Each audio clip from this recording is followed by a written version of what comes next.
በዊሊያም ሳሊባ የሚመራው ያው ጋብሪኤል ማጋሌስ በተወሰነ መልኩ ጉዳት ላይ ወጣ ገባ ስለነበር ማለት ነው። በዊሊያም ሳሊባና በጋብሪኤል የተጣመረው የመሃል ተከላካይ ክፍል በዘንድሮ የአውሮፓ ሻምፒዮንስ ሊግ 2 ጎል ብቻ ነው የተቆጠረበት። አድማጮቻችን 2 ባየር ሙኒክና ኢንተር ሚላን 5 ክሊንሺት አለው ይሄ ቡድን በሻምፒዮንስ ሊግ ካደረጋቸው 7 ጨዋታዎች 5ቱ ላይ ጎል አልተቆጠረበትም። ከ7ቱ 7 ነው ድል ይዞ የወጣው።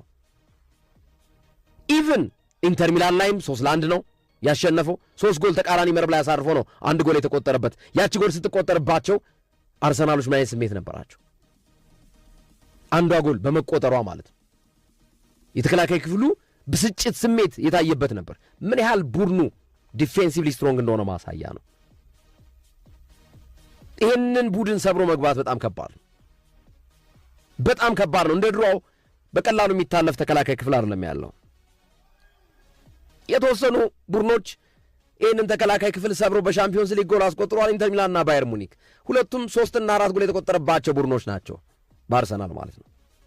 ስለዚህ ዲፌንሲቭ ስትሬንግዙ ወይም ዲፌንሲቭ ሪዛይለንስ ተብሎ በእንግሊዝኛው የሚጠራው የአርሰናል የተከላካይ ጥንካሬ እንደ ብረት የጠነከረ ነው በሻምፒዮንስ ሊግ